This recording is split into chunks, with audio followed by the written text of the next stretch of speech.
지난해 우리나라 합계 출산율이 0.72명으로 또다시 역대 최저를 기록했습니다. 현재 우리나라 청년 중 절반 이상이 수도권에 살고 있는데요. 매년 수만 명의 지방 청년들이 수도권으로 떠난 결과입니다.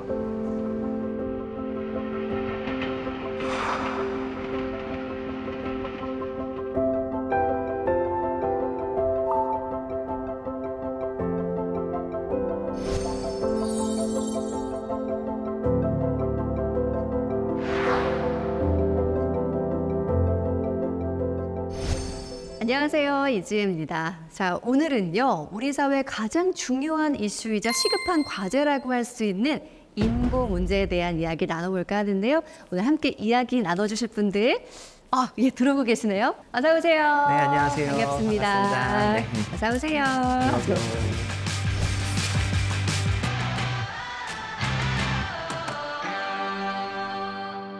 아니, 제가 얼마 전에 뉴스를 봤는데 출산율 얘기를 하잖아요. 예전에는 뭐 1점 몇 위기다. 네. 0.7 위기다 했는데 지난해 4분기에 제가 봤을 때 0.65까지 떨어졌다고 얘기 들었습니다. 네. 이게 사실 인구학자들은 1.0 밑으로 학교 출산율이 떨어지는 거는 불가능하다고 저희는 봤었어요. 그랬는데 지금 우리나라가 작년에 4분기에 0.65고 작년에 0.72, 아마 올해는 국가 전체에도 0.69, 0.68이 될 텐데 이런 경우는 사실 글쎄요. 전쟁 때도 이런 경우는 없었던 것 같아요. 그럼 전쟁만큼 심각하다는 이야기네요. 그때보다 인구 현상으로만 보면 좀 더 심각하다라고 볼 수 있겠죠.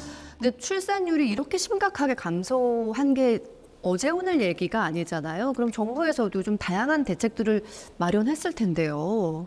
사실 2006년부터 정부에서도 이 문제의 심각성을 알고 여러 가지 저출산 정책을 하기 시작했어요. 그래서 사실 지난 20년 동안 거의 한 200조 가까운 예산을 썼다고 얘기를 하는데, 그럼에도 불구하고 지금 출산율이 이렇게 높아지지 않았으니 사람들은 이제 저출산 정책이 실패다 이렇게 말씀들을 많이 하시는데요.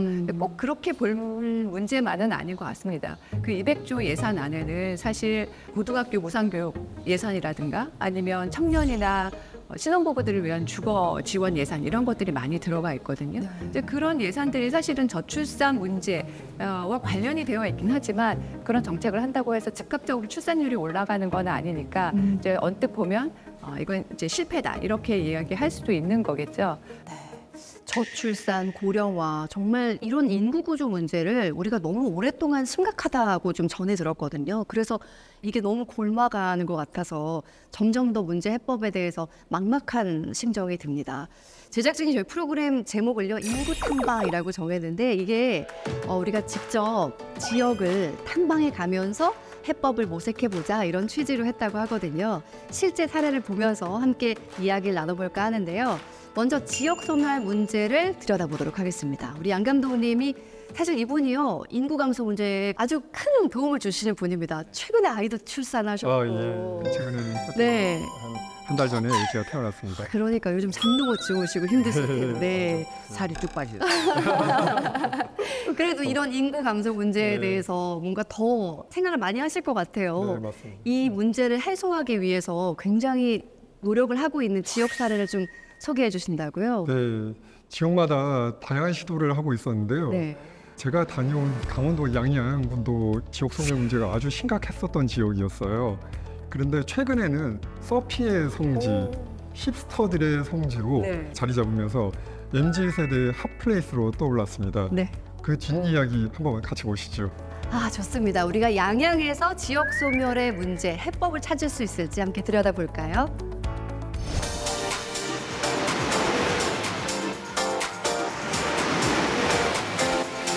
질 좋은 파도를 찾아 사계절 내내 젊음이 모여드는 곳. 대한민국 최고의 핫플레이스 양양입니다. 서핑 성지로 불리며 연간 약 1,600만 명이 찾고 있습니다. 서울에서 왔어요. 서울에 한 4-5번 왔어요. 네, 외국 느낌도 나고 하니까 진짜 여름 휴가 온 느낌이 나가지고 놀기 좋은 것 같아요. 얘는. 여름 휴가철뿐 아니라 1년 내내 서핑족의 발길이 이어지고 있는데요. 이곳은 원래 군사보호구역이었습니다. 철조망에 둘러싸인 해변을 서핑 전용 해변으로 변신시킨 박준규 대표를 만나봤습니다. 1년에 여름이 2달밖에 없고 그 중에서도 실제 돈이 되는 시기라고 하는 해수욕장 운영 기간이 45일밖에 없다 보니까 좀 다양하게 활용하는 방법이 좀 부족했는데 그때 당시 또 우연찮게 서핑이라는 아이템을 저희가 발굴하게 됐고 서핑을 통해서 45일이 200일의 시간으로 바뀌면서 지역분들이 돈을 벌게 되신 거죠. 그러고 나서부터 저희가 지지를 얻고 저희 공무원분들도 좀 적극적으로 도와주시고 그렇게 해서 지금까지 오지 않았나 저는 그렇게 생각하고 있습니다. 국내 최초 서핑 전용 해변. 서핑 외에 다양한 즐길거리와 MZ세대 취향에 맞춘 야간 콘텐츠 개발로 성공적으로 자리 잡았습니다. 젊은 사람들이 되게 많이 오는 걸로 알아서 이스트 핫플이라서 여기 되게 차도도 많이 열리고 서핑도 하고 이따 뮤지컬 하는 거 가서 보기도 하고 바베큐 파티랑 맥주 파티도 있다 그래서 가려고. 양양군의 주민등록 인구는 2만 7천여 명. 그런데 생활 인구는 31만 5천여 명으로 주민등록 인구의 10배가 넘습니다. 그만큼 머물렀다 가는 체류 인구가 많다는 건데요. 체류 인구가 늘면서 지역 상권이 활성화되는 효과가 나타났습니다. 양양에서 서핑 강사로 일하며 카페를 운영하는 김용민 씨. 서핑을 즐기러 왔다가 지금의 아내를 만나 양양에 자리 잡았습니다. 특히 양양의 자연 환경에 반했다고 하는데요. 샌디에고에서 오신 분이 되게 부러워하더라고요. 여기는 산도 있고 바다도 있고 막 너무 좋다고 환경이. 네, 일자리 문제 그런 것만 좀 해결되면은 더 엄청 살기 좋은 곳이라고 생각해요. 서핑 명소로 떠오르며 상권이 활성화됐지만 야간 소음 문제나 치솟는 임대료와 같은 부작용도 발생했습니다. 처음에는 이제 새가 저렴해서 사람들이 이제 좀 편하게 서핑하면서 장사하고 할 수 있었는데 요즘은 이제 새가 거의 10배 가까이 올라가지고 힘들어서 떠나는 사람도 많고 이제 너무 난개발한다고 그래가지고 문제가 되고 있는데 적당히 이렇게 일자리도 많이 생기고 다른 젊은 사람들 와서 건전하게 건강하게 발전됐으면 좋겠어요. 음식점 겸 보드 대여점을 운영하는 부부. 이들도 10년 전 양양에 정착했는데요. 아이를 낳고 키우다 보니 걱정이 많아집니다. 양양 지역이 자연환경이 되게 빼어난 곳인데 그거를 활용을 잘 못하는 것 같아요, 제 생각에는. 그래서 뭔가 이렇게 요즘에는 뭐 러닝도 많이 하고 이제 약간 건강한 웰빙 문화들이 많이 올라가고 있잖아요. 근데 그제 더 이상 뭐 이렇게 술을 마시고 뭐 소비하고 이런 것만 할 게 아니라 여기를 보호하면서 외부 사람들이 같이 와서 이 환경을 같이 누릴 수 있는 그런 것들을 조금 많이 만드는 게 요즘 젊은 친구들이나 이런 건강한 생각을 갖고 건강한 삶을 영위하려는 사람들한테 좀 이렇게 타겟팅이 되지 않을까, 저는 좀 그런 생각을 하고 있어요. 소멸 위기에 처했다가 서핑이라는 아이템으로 반전을 이룬 도시 양양. 지속 가능성을 위해 다양한 시도를 하고 있는데요. 서핑 전용 해변에서 운영하는 요가 클래스. 일출과 일몰을 보며 즐기는 비치 요가 프로그램이 좋은 반응을 얻고 있습니다. 남성들이 많이 찾는 곳도 있습니다. 헬스장을 해변으로 옮겨놓은 비치짐입니다. 운동 좀 한다는 이들에게 필수 코스로 떠오른 곳입니다. 요즘 SNS에 하도 이렇게 운동하는 사람들이 많이 와가지고 궁금해가지고 일부러 찾아왔어요. 운동하는 사람들의 낭만, 이제 앞에 바다가 착 있으니까 오직 여기 때문에 여기 와서 오직 운동하려고 왔습니다. 오직 운동하려고. 오직 그냥 운동. 네. 갈 겁니다 이제. 네, 운동 다 해서 가려고. 끝났으니까. 서핑 전용 해변을 성공적으로 안착시킨 박준규 대표는 또 다른 도약을 준비하고 있습니다. 저희 하조대부터 동호해변까지 약 7km 해변을 왕복하면 약 15km 정도가 돼요. 그걸 저희가 아침 일출 뜰 때 전국에 있는 러닝 크루가 우리 양양으로 와서 일출 때 비치 러닝을 하게 될 걸 목표로 삼고 있고, 사실 서핑의 성지로 이 정도까지 왔어요, 우리 양양이. 근데 만약에 비치 러닝의 성지가 됐다 하면 그 파급력과 그 여행객의 숫자는 서핑으로는 뭐 상상할 수 없을 정도의 큰 숫자라고 보고, 정말 많은 분들이 그 지역에 있는 바다로 더 많은 여행을 오지 않을까, 저는 그렇게 생각합니다. 영업 전략을 너무 오픈해 주신 거 아니시죠? 사실 비밀이었는데 저희 자신 있기 때문에 다른 지자체들도 많이 도전하셔서 제가 대한민국 해변에 1년 12달 많은 사람들이 올 수 있게 같이 좀 했으면 좋겠습니다. 많은 관광 자원을 가진 강원도는 생활 인구가 약 285만 명으로 주민등록 인구 대비 6배에 달합니다. 작년마다 1억 5천 명 정도의 외부에서 방문객이 있었거든요. 이런 좋은 자연 환경을 잘 좀 활용을 해서 지역 소멸을 막고 또 지역 발전을 이렇게 해야 되는데, 소비자 맞춤형 그러한 노력들을 우선 해야 될 것 같고, 지역의 인적 물적 자원을 잘 이렇게 활용할 수 있는 그러한 시책들을 보다 많이 좀 적극적으로 발굴해야 되지 않겠냐, 그렇게 보여집니다. 서핑의 명소로 바뀌었다는 얘기는 예전부터 들었는데 굉장히 이국적인 풍경이네요. 일단 바다 풍경 보니까 기분은 확 좋아집니다. 현장에서 여러 가지 느끼셨을 것 같아요. 네, 양양이 핫플로 떠오른 건 20, 30대 젊은 층들이 정말 많이 찾아오면서 이들에게 맞춘 다양한 맞춤형 콘텐츠가 제공되었기 때문인데요. 지속 가능성을 고민하면서 요가, 헬스, 러닝 등 새로운 시도를 해나가는 것이 정말 인상적이었습니다. 그러게요. 지금이라도 막 당장 가고 싶을 만큼 매력적인 곳인데, 두 분은 어떻게 보셨어요? 저도 깜짝 놀랐는데요. 얘기는 많이 들었지만 저도 가본 적은 없거든요. 이제 못 들어가게 할까 봐. 우리도 갈 수도 있어요. 이 양양이 아시다시피 인구를 사는 인구로 보면은 한 2만 7천 명, 2만 8천 명이 채 안 될 겁니다. 그래서 여기가 행안부가 지정한 인구 소멸 위험 지역이 됐었거든요. 지금도 이제 인구 소멸 위험 지역이고, 그런데 생활 인구, 와서 서핑을 하러 온 사람들, 같이 따라온 사람들, 이렇게 생활 인구로 보면은 7만 명, 6만 명 정도가 왔다 갔다 하고 있는 곳이어서, 그래서 우리가 인구를 뭐로 봐야 되느냐에 대한 좋은 사례가 되는 것 같아요. 그러니까 예전엔 정말 뭐 여행객, 관광객 이런 표현을 썼는데, 말씀하신 대로 뭐 생활 인구라는 개념이 생겼잖아요. 정확하게는 그렇죠. 어떤 개념인 거예요? 그러니까 생활 인구라는 것이요, 사실 그 개념 자체는 과거부터 있었어요. 말씀 주신 것처럼 관광하러 돌아다니는 사람이 있고, 그 다음에 나는 A라는 지역에 살고 있는데 B 지역에 가가지고 일을 하러 가는 사람은 주민등록은 A이지만 나는 일하는 곳은 B니까 B에서 생활하는 사람이잖아요. 그래서 이 생활인구라는 개념이 인구학에서는 기본적으로 원래 있었던 그런 개념이었습니다. 그런데 생활인구를 측정할 수 있는 방법이 굉장히 어려웠거든요. 그랬는데 이제는 그거를 넘어서서 실제로 사람들이 다 이제 스마트폰을 들고 다니니까 그 들고 다니는 걸 가지고 다 측정이 가능해진 거죠. 그래서 기술의 힘으로 그러면 생활인구도 우리 인구 개념에 원래 있었던 개념 속으로 더 키워보자라는 게 등장을 하게 된 거고요. 그럼 누가 생활인구냐라고 하는 건데, 그거에 대한 건 아직은 조금 이견이 있는 것 같아요. 그렇지만 일반적으로는 생활인구라는 거는 그 지역에 와서 그러니까 즉 시간을 쓰는 사람들 통칭한다고 보시면 될 것 같아요. 어디에 사시든지 상관없습니다.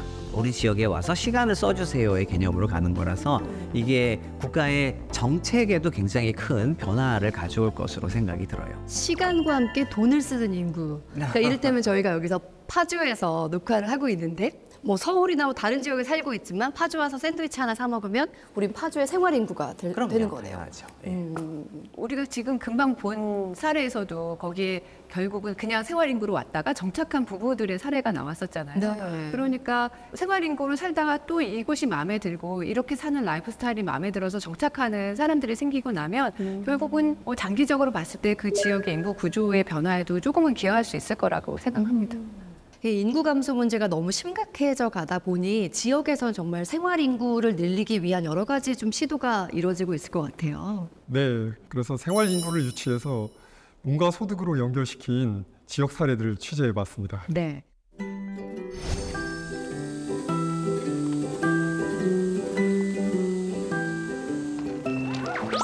제주에서 놀러 온 대학생들. 이들이 찾은 곳은 강진의 한 농가 민박집입니다. 주인 할머니의 안내로 방을 구경하는데요. 시골 할머니 댁 같은 분위기죠. 가을 때 되면 여기 문 열어놓으면 산바람이 들어와. 그래가지고 농가 민박은 푸소라는 이름의 강진 체험 프로그램입니다. 체험을 위해 편한 옷으로 갈아입고 나섰습니다. 농가 할머니가 직접 가꾼 녹차밭입니다. 강진의 농가 민박은 숙박뿐 아니라 시골의 감성 체험, 여기에 관광까지 즐길 수 있습니다. 푸소 참여 농가들은 농가 상황에 따라 자율적으로 체험 프로그램을 운영하고 있습니다. 동요를 부르며 녹찻잎 조격 즐기기. 이은옥 할머니가 준비한 프로그램 중 하나입니다. 초등학생을 위한 프로그램이지만 대학생들도 즐거워 보이죠? 자연이랑 교감을 하면서 또 재미를 느끼는 그런 거에서 되게 다른 것 같아요. 10년 전 푸소를 시작할 땐 걱정이 많았습니다. 10가구가 시작할 때는 초창기 멤버 때는 이게 잘 될까? 글쎄, 다른 농사일도 많은데 이거 갖고 시간은 많이 뺏기는 거 아닐까? 또 수입도 별로 뭐 계속 있는 것도 아니고 수입도 별 볼 일 없을 텐데 그런 의아심 갖고 하기는 했어요. 농가 민박의 하이라이트, 푸짐한 시골 밥상. 오늘 메뉴는 닭백숙입니다. MZ세대들 사이에서 일명 촌캉스가 유행하고 있는데요. 농가의 훈훈한 정을 느낄 수 있는 시간입니다. 강진 푸소 프로그램은 10년 전 10개 농가로 시작했습니다. 해를 지날수록 참여 농가가 늘어 지금은 11개 읍면에서 89개 농가가 함께합니다. 10년간 5만 8천여 명이 다녀가 58억 원의 농가 소득을 올렸는데요. 학생 푸소로 시작해 지금은 대학생, 일반인 체험으로 확장되었습니다. 이렇게 체험하고 가신 분들은 이제 돌아가셔가지고 다시 재방문율도 높고요. 그 다음에 이렇게 오셔서 뭐 식사하시거나 아니면 주변에서 이렇게 농가 체험을 하실 때 보셨던 농산물 같은 것도 돌아가셔서 다시 한번 구매를 한다거나 이런 것도 많이 이어지고 있습니다. 네.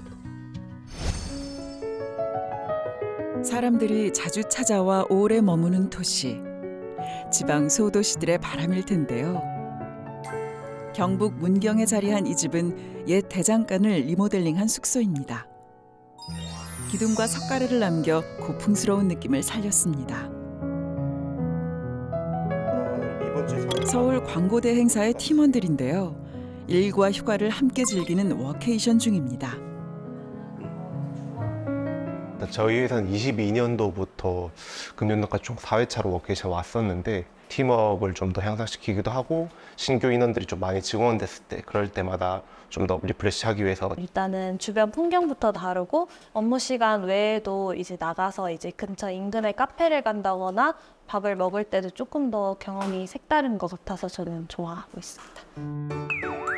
일찍 업무를 마치고 향한 곳은 도자기 체험 공방입니다. 문경은 도자기로 유명한 곳이죠. 지역 문화를 체험하는 다양한 프로그램이 워케이션 상품과 연계되어 있습니다. 작년 6월 출시된 경북 워케이션.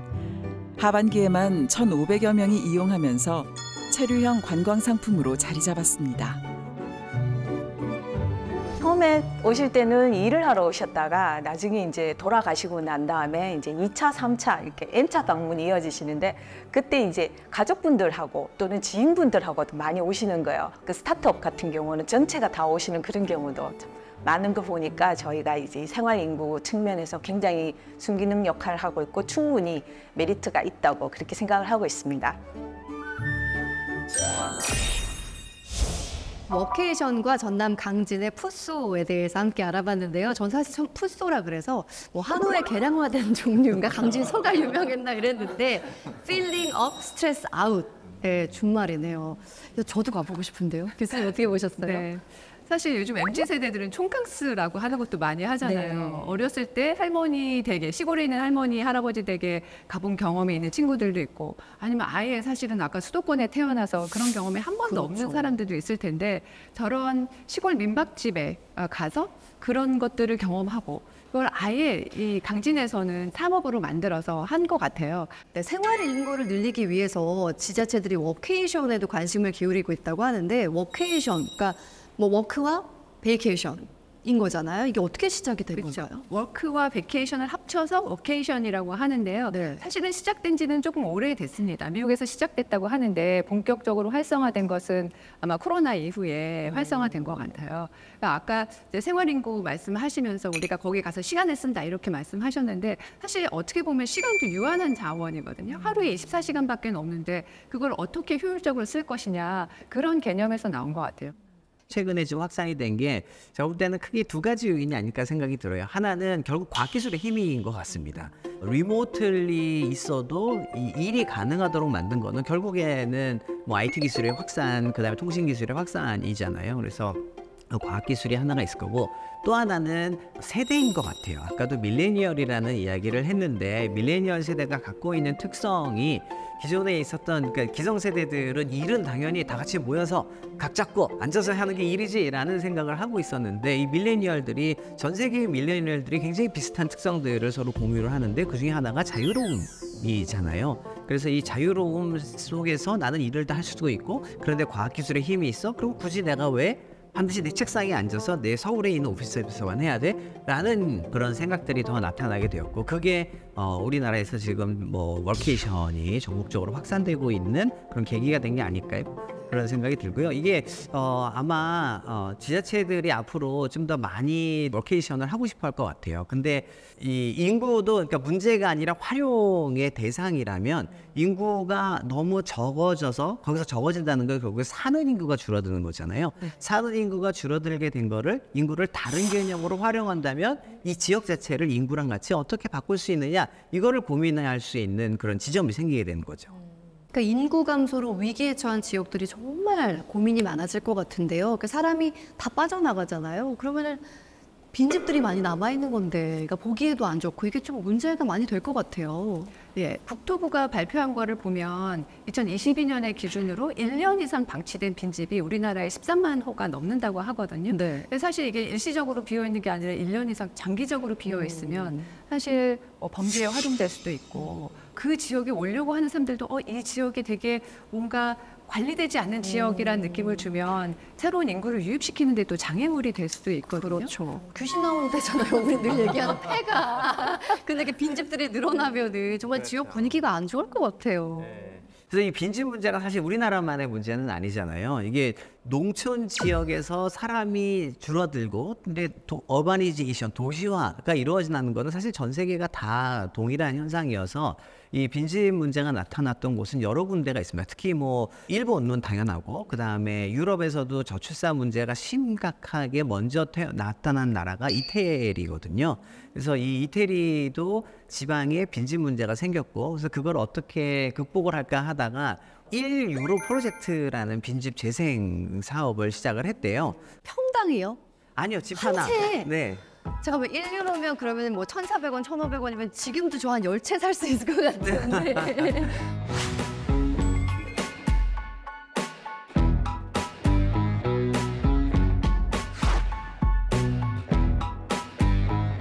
그래서 이게 지역에 사람도 오게 하고 관심도 끌게 하고, 그다음에 그게 경제를 다시 살리는 그런 활성에 도움이 되게 하려고 만들었던 그런 취지를 갖고 있죠. 굉장히 좋은 아이디어라는 생각이 드는데요.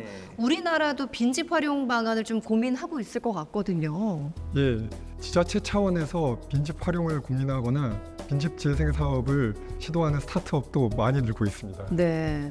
자, 방치된 빈집이 어떻게 변화하게 될지 궁금한데요. 함께 볼까요? 한 해 1,000만 명이 넘는 관광객이 찾는 섬 제주. 하지만 제주도 역시 인구 감소와 빈집 문제를 겪고 있습니다. 80년 된 집을 리모델링한 숙소인데요. 안으로 들어가 보면 석가래와 기둥을 인테리어로 살려 한옥의 정취가 느껴집니다.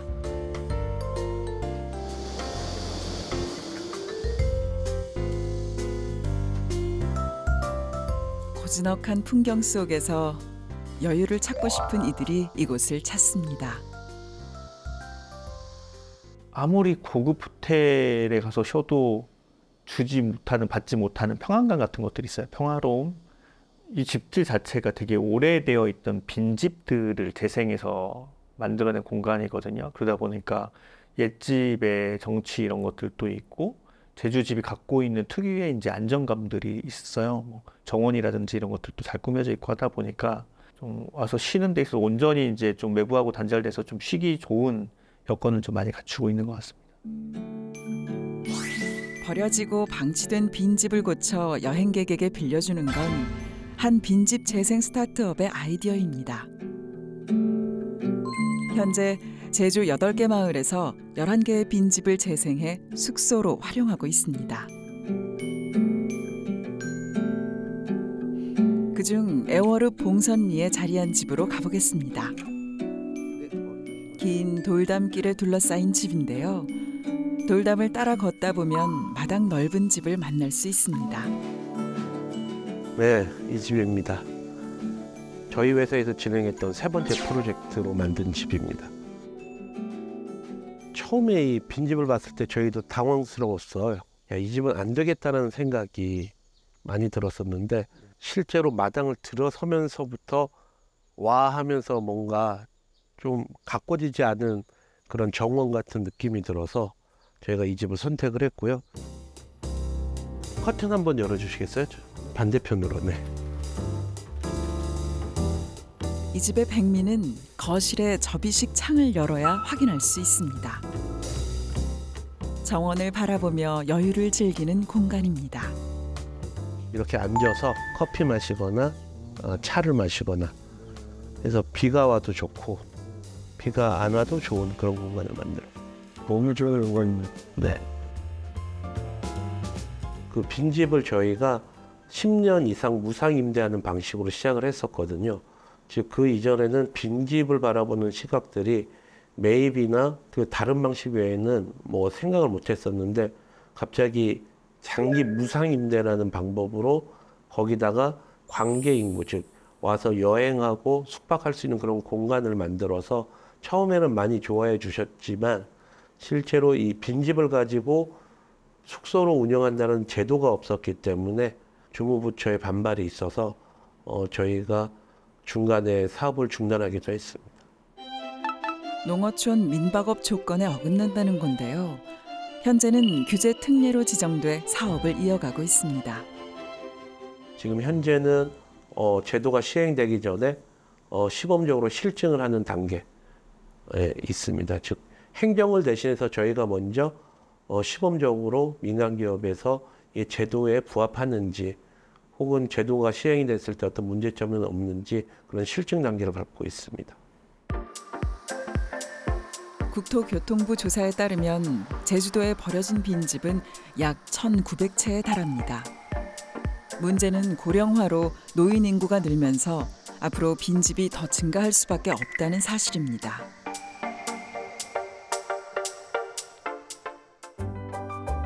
빈집을 고쳐 여행객의 숙소로 활용하는 사업이 주목받는 이유이기도 한데요. 빈집 재생 스타트업은 매출의 일부를 마을에 기부하는 방법으로 지역사회와의 상생을 도모하고 있습니다. 개발을 반대하거나 그런 건 아니에요.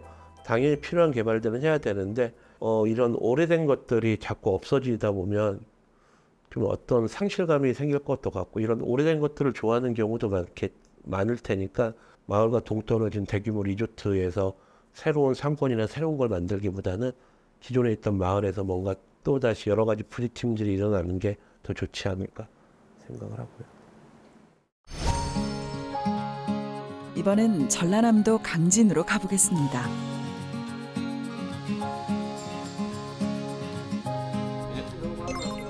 시골의 빈집을 찾아다니는 청년들인데요. 오늘은 마을 이장님에게 빈집을 소개받기로 했습니다. 올 비가 많이 와서 진짜 시골집 일주일만 비워놔도 이러잖아요. 근데 누가 못 들어올 것 같아요. 풀이 너무 많이 자라가지고. 걷기 힘들 정도로 풀이 자라 있는 집인데요.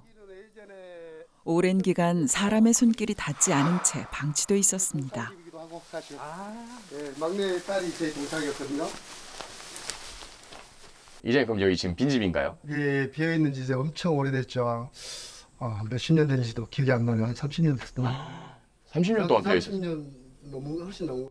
방치된 빈집 중 고쳐서 살 만한 집을 찾아다니며 촬영 중입니다. 전화였지만 이 집은 진짜 탐나고 고치면 무조건 대박 날 것 같은 집이에요. 이장님과 같이 이렇게 병영. 빈집을 영상으로 기록하는 이 청년들은 누구일까요?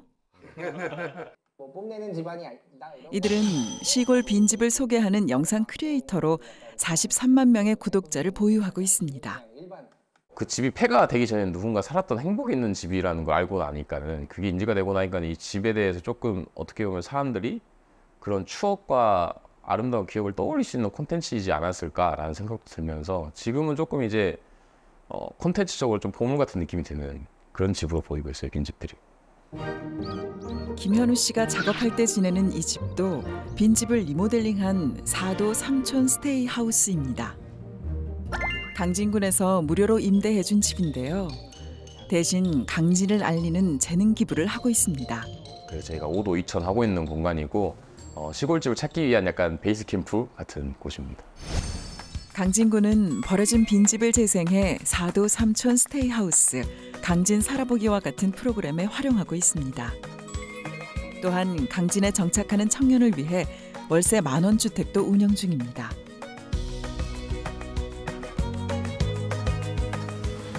전통시장에서 파스타 가게를 운영하는 임고은 씨.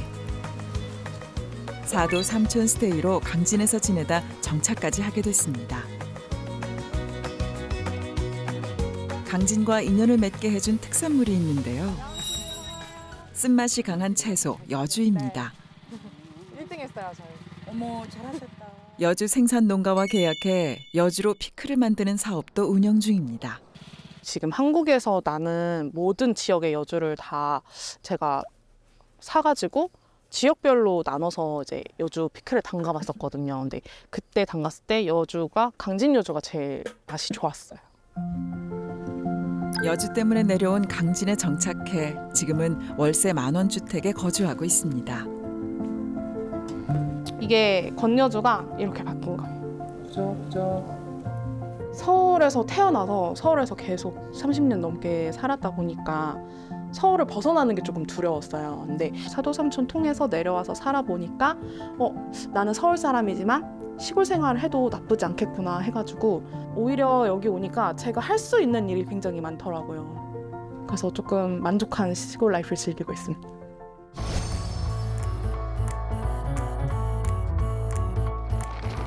이제 막 강진에 도착한 5명의 청년들입니다. 이들이 찾은 곳은 빈집을 리모델링해 만든 숙소입니다. 이곳에서 4박 5일을 함께 지내며 강진을 체험할 예정인데요. 문화예술 프리랜서를 위한 강진 살아보기 프로그램입니다. 해주시면 되는데요. 출판 1인 출판을 하고 있고 광고 기획 쪽을 하고 있고요. 노래 만들고 부르면서 살고 있고 창작하는 사람임에도 불구하고 웹툰, 웹소설을 하고 있는데 5명은 지역을 탐색하며 자유롭게 창작물을 만들어 공유합니다. 머무는 동안 창작 지원금과 숙식이 제공됩니다. 저 같은 문화예술 프리랜서들은 사실 이게 컴퓨터만 있으면 작업을 할 수 있기 때문에 지역에 살 때 메리트가 명확하게 있으면 지역에 저처럼 내려와서 살 수 있겠다. 그리고 사실 지역이 발전을 하려면 문화예술하는 친구들이 더 많이 내려와야 된다고 저는 생각하고 있거든요. 청년들의 문화예술 활동을 위해 또 다른 빈집을 활용할 예정인데요. 주거동 옆 빈집을 고쳐 창작 공간으로 쓸 계획입니다. 어디에서든 작업 가능한 창작자들이 모여 지역의 활기를 가져오고 있습니다.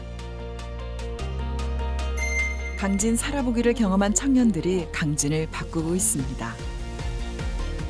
집을 무료로 살 수 있다는 것은 그분들이 여기 와서 새로운 경제 활동을 하고 새로운 컨텐츠를 만들어내고 또 지역의 활력을 만들어내는 효과도 있기 때문에 다각적으로 정주할 여건을 만들어주고 또 시골에서 살 수 있는 공동체 활동들을 같이 할 수 있는 프로그램을 만들고 또 이분들의 일거리도 고민을 함께 하고 있습니다.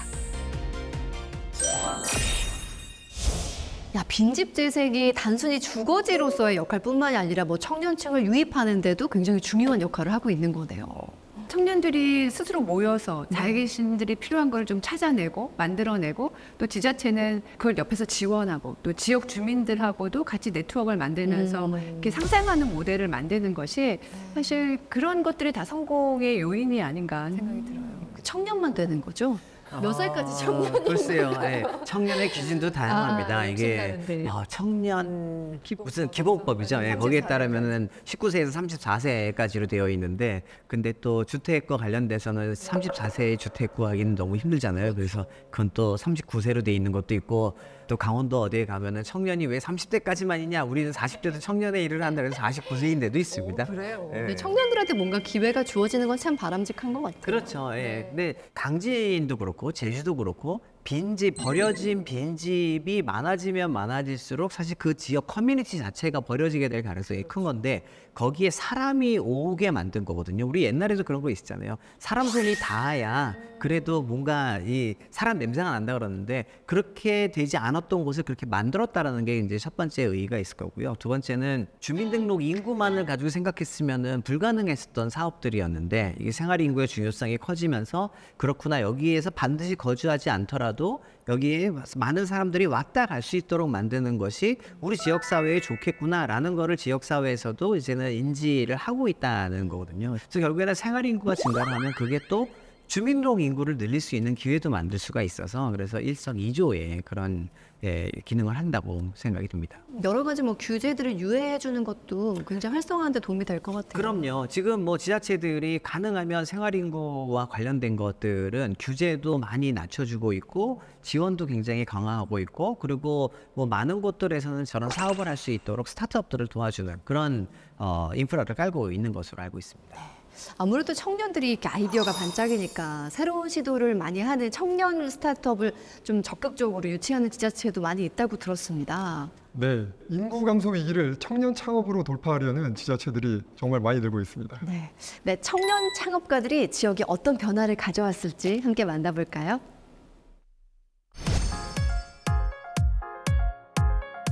충북 단양과 경북 영주에 걸쳐 있는 소백산입니다. 한국의 알프스라 불리며 사계절 내내 많은 등반객의 사랑을 받는 산입니다. 소백산 산행을 위해 서울에서 내려온 일행. 20명 정도의 인원이 아웃도어 앱을 통해 모였는데요. 등반 경험이 많은 인플루언서가 산행을 이끕니다. 저희가 오늘 산행할 코스는 단양 쪽에 걸쳐 있는 코스로 산행하게 될 예정이고요. 소백산 등반이 시작됐습니다. 화이팅! 정상인 비로봉까지 2시간, 총 5시간 정도 걸리는 코스입니다. 버스 대절에서 다 같이 왔다 갔다 하니까 멀리 있는 산도 비교적 부담 없이 왔다 갔다 할 수 있고, 같이 산행하시는 분들이 비슷한 또래이신 분들이 많고, 또 혼자 와도 어색하지 않게 좀 잘 산행 각 대장님들이 잘 이끌어 주셔가지고 부담 없이 편하게 수차해서 올 수 있었던 것 같아요.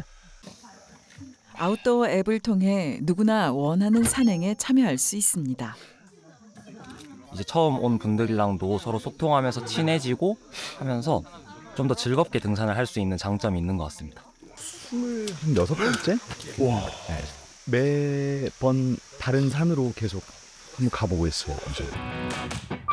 정상이 가까워질수록 안개가 짙어집니다. 마침내 비로봉 정상에 도착했습니다.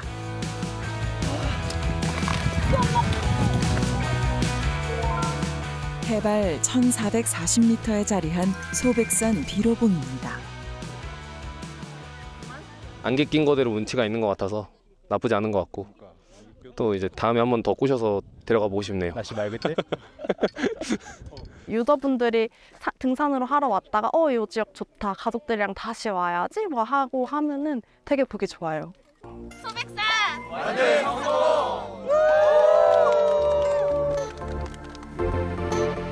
아웃도어 앱을 개발한 스타트업을 찾아가 봤습니다. 지역 관광 자원을 활용하는 아이디어로 배터리 지원 사업에 선정된 곳입니다. 유저들이 참가를 하고 직접 인증도 하고 관련된 내용들을 SNS에 업로드를 하면서 많은 바이럴 노출이 있었습니다. 저희 청년 스타트업의 특성이 좀 실패를 두려워하지 않고 좀 빠르고 새롭게 기획과 진행을 하는 것이 특징이기 때문에 그러한 장점을 살려서 저희는 지원을 토대로 좀 더 자유롭고 새로운 도전을 할 수 있는 것 같습니다. 배터리 사업은 지역 관광 자원을 활용하는 스타트업 지원 사업입니다. 충북 단양을 비롯한 4개 지역에서 20개의 스타트업이 사업을 진행 중입니다. 배터리 사업은 지난해 경북 영주에서 시범 운영되었습니다. 영주가 청년 스타트업의 메카로 떠오른 이유, 바로 스택스 프로젝트입니다.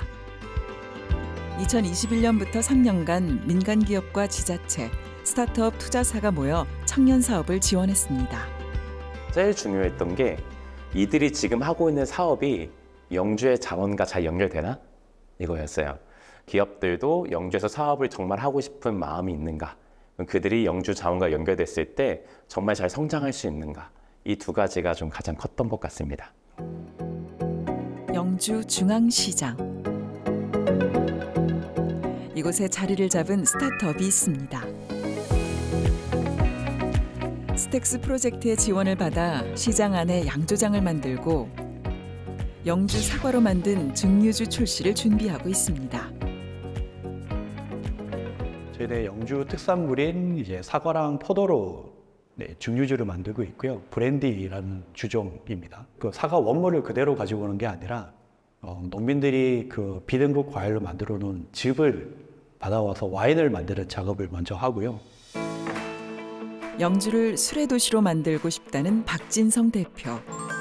영주 중앙시장에 술 만드는 청년들을 모으고 있습니다. 시간이 조금 지나면 나름 이제 경쟁력 있는 술들이 저는 분명히 나올 거라고 생각을 하고요. 네. 저는 그 시작점, 메카가 저는 영주시였으면 좋겠다라는 마음을 가지고 있고 전국에 술 만들고 싶어하는 친구들은 영주에 다 한번 모아보고 싶은 꿈이 있습니다. 네. 안녕하세요. 박진성 대표와 뜻을 함께하는 청년이 있습니다. 카페를 운영하는 김지현 씨는 서울에서 내려와 영주에 정착했습니다. 영주 사과를 이용해 다양한 제품을 만들고 있는데요. 너무 귀엽죠? 술을 이용해 시장을 활성화하는 데 뜻을 모으고 있습니다. 근데 디자인이 바뀌면서 좀 더 세련된 느낌으로. 저도 사과를 어떻게 활용할지 고민을 많이 하고 있었는데 이제 대표님이 제가 주셔가지고 저도 좋은 기회로 이제 사과 증류주 협업해서 만들 수 있게 되었고요. 출시하기 위해서 지금 열심히 노력하고 있습니다. 청년 스타트업을 지원하는 사업들이 지역에 새로운 바람을 불러일으키고 있습니다. 이런 생태계도 있네. 내가 그냥 어디 취직하는 것도 있지만 지역에서 이렇게 내 일을 만들면서 살 수도 있구나라는 예시를 많이 보여주고 싶고요. 그분들이 모여서 서로 간의 이야기를 나누고 서로 품앗이 시도하면서 다양한 가능성을 실제 보이는 현실로 만들어가는 경험들이 쌓이는 공간이 되었으면 좋겠다라고 생각하고 있습니다.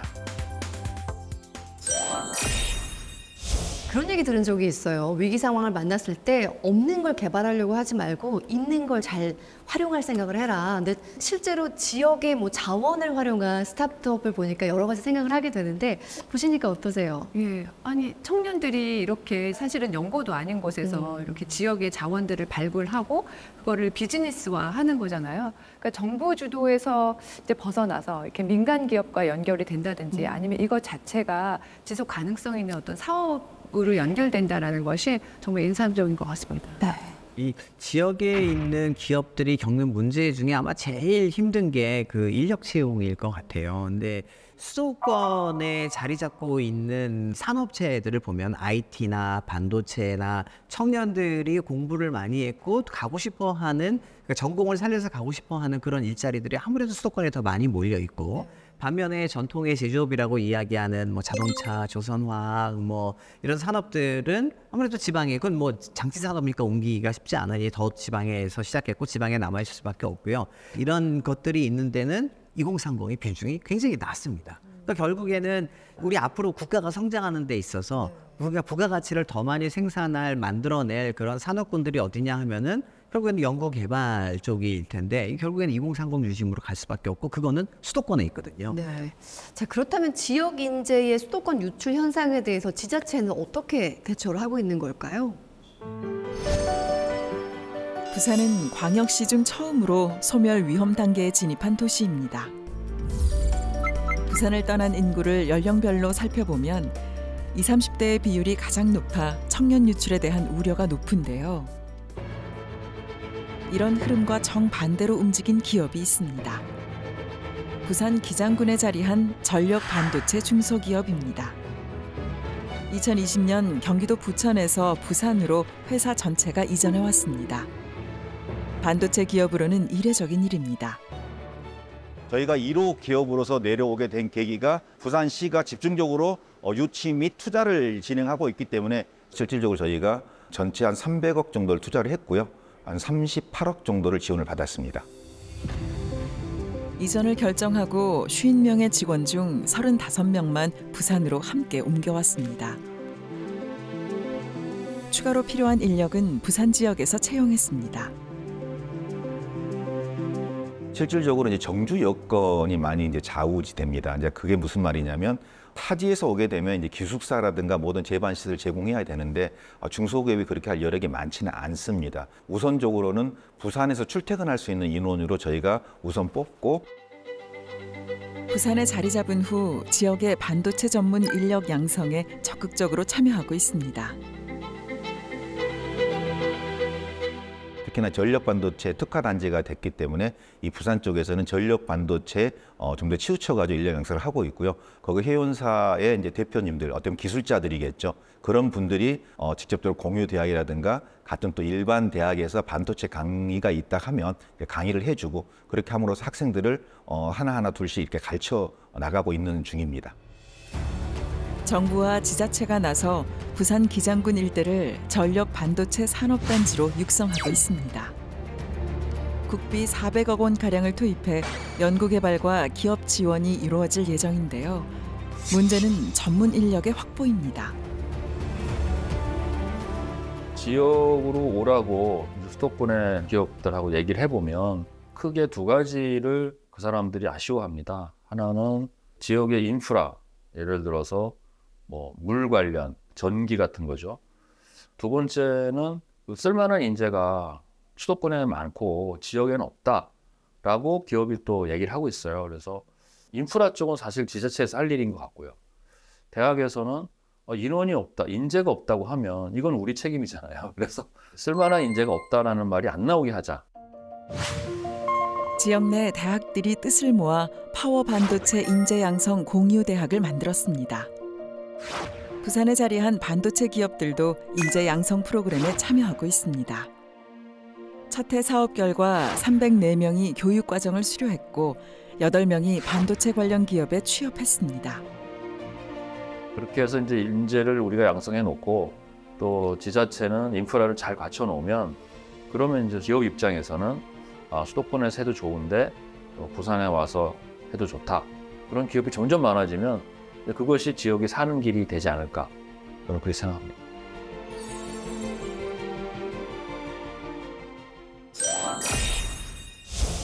수도권에서 부산으로 이전한 반도체 기업을 만나봤는데요. 어떻게 보셨어요? 사실 부산은 굉장히 상징적인 도시잖아요. 근데 2017년부터 최근 5년 동안에 부산에서만 2만 명 정도의 과학기술 인력이 수도권으로 유출됐다고 하는데 이건 정말 큰 일인 것 같아요. 근데 지금 보신 사례처럼 아예 그곳에서 인재를 양성하는 것부터 시작해서 일자리를 제공을 하고 일하는 근로자와 그 가족이 같이 정착할 수 있는 선순환 구조를 만들지 않으면 사실은 이 문제를 해결하기가 상당히 어려운 거죠. 좋은 일자리를 국가 혼자서는 아마 만들기는 좀 어려울 것 같습니다. 아무래도 국가가 정책적 지원을 하긴 해야 되지만 결국 중요한 건 이제 민간인 거고요. 그래서 방금 그 부산에 내려간 반도체 기업의 사례처럼 조금 더 서울만이 아니라 다른 지역에서도 우리가 과학 인재로 함께 성장할 수 있는 기회를 찾을 수 있도록 좀 더 많은 관심, 특히 정책적인 관심이 굉장히 필요할 것 같습니다. 네. 자, 지방 소멸, 수도권 집중 문제 뭐 주요 원인이라든지 일자리 문제까지 저희가 짚어봤는데요. 진 교수님, 이 저출산 문제를 해결하는 데 있어서 일자리에 또 다른 해법이 있다고요. 그렇죠. 지금 일자리 문제 우리가 얘기했었는데 사실은 일자리가 있다고 하더라도 그 이후에 정말 일하는 사람들이 일과 가정생활을 어떻게 균형 있게 양립할 수 있느냐, 그게 또 저출산 문제의 굉장히 핵심적인 문제인 것 같거든요. 오늘은요, 다양하게 뭐 지역 소멸을 극복하기 위한 기회들로 함께 이야기를 나눠봤는데, 다음 시간에는요, 일과 가정 사이의 균형을 찾아야 하는 워킹맘, 워킹데드들의 고민들을 한번 살펴보도록 하겠습니다. 다음 시간에 뵙겠습니다. 고맙습니다.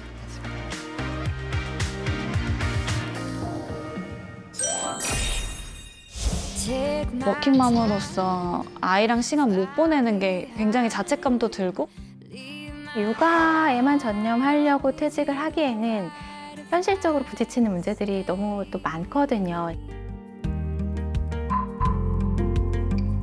Is it alright if we just stay today? Roll on by, I won't ask why, just accept and walk away.